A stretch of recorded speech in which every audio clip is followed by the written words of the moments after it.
Here's how this works. We're going to each pick a team who missed the playoffs last season and tell each other and you out there why they are built for success this year. And let's take a look first and remind ourselves, Nate, Tom, and Kyle, who missed the playoffs here. We're looking at it. Interesting teams here, powerhouses, a lot of star power here. Nate, start us off. I'm going with the San Francisco 49ers. A few reasons. One, competition within your division raises your level of play. And I've always thought that, and we know that the NFC West is strong. Two, Kyle Shanahan is a fantastic head coach. And then three, so many guys were banged up last season. I mean, this was the worst we've seen in quite some time. We're talking about guys landing on IR and absolute superstars. Let's just look at this list. The starting quarterback, Jimmy Garoppolo, 10 games missed. George Kittle, of course, we love him here on the show. They're starting young wide receiver, Deebo Samuel. Raheem Mostert, the list goes on. Nick Bosa, who is a beast, as we know. Ford and Tartt to bring in. And that's just to name the guys that we know. We're not talking about guys on the back end of the roster, the complementary pieces that landed on IR before, during, and after the season. So I just feel like with guys healthy and the fact that Kyle Shanahan already has a plan on how to take out every team that we consider strengths within this division, San Francisco is going to be back in the mix, and they're going to make the playoffs. I'm going to say the Dallas Cowboys. And it starts there, too, with all the guys who missed time with injuries a year ago. We talked so much about Dak Prescott and the horrific injury that he suffered. But remember, his offensive line was gone even before he was gone. You look at his offensive tackles, Tyron Smith, Lyle Collins, those guys are back. He didn't have his tight end, Blake Jarwin, for the entire season. He didn't have guys like Leighton Vander Esch and Trayvon Diggs helping out that defense. Then you talk about how good that offense was early in the season. And you remember, they did that without an offseason to learn different aspects of the scheme, even though Kellen Moore, of course, was a holdover.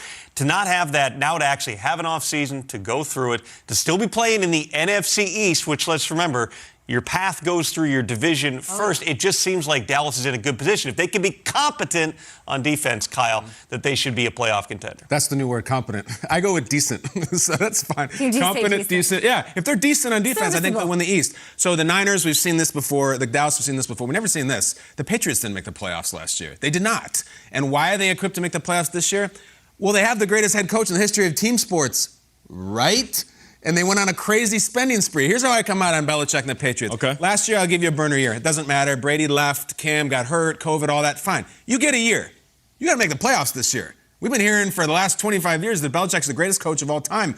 Let's go to the playoffs. Now, Cam, I think he's going to start.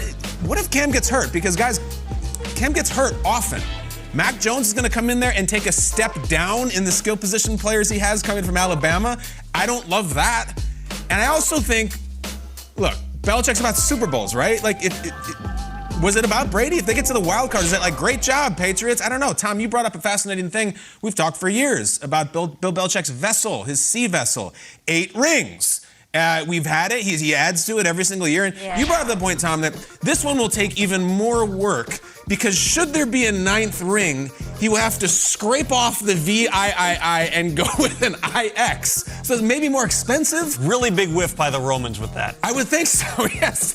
Cold take from the Romans. I would just say this. Big whiff. I can't envision a scenario where he has 8 rings. The Romans gave us a lot, all right? But I don't know if the numeral thing is necessarily planned, except for the Super Bowl. I will just say this. It's about Super Bowls for him. Belichick has 8 rings is the boat. You don't want to have a boat named 8 wins. And right now, tell me why they won't. Coming after Roman numerals. Wait. Can I go back to something you said? Did you say that...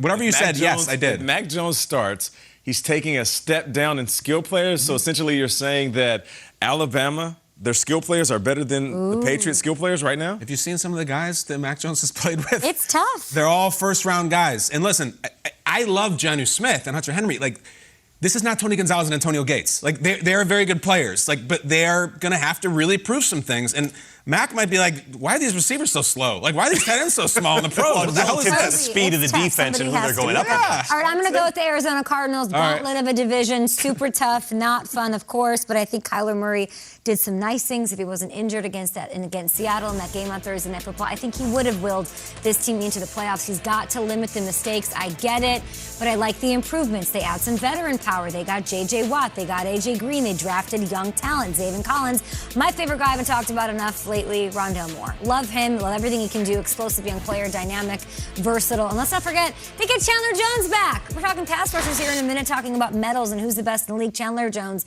absolutely among the best in the league when he's healthy. So I like what they got cooking, and I think that as an electrifying playmaker, Kyler Murray can definitely get this team into the playoffs this year. Tough division, though.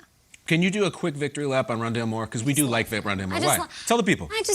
I mean, he was like our favorite draft guy. He was on the show. They steal our hearts when they come on the program and we interview them. And I just think he's going to be a beast, don't you? Especially Super strong, super explosive, diminutive. Yeah. Like, he is Crazy an awesome athlete. looking player. So we're rooting for him. Cannot wait. Now,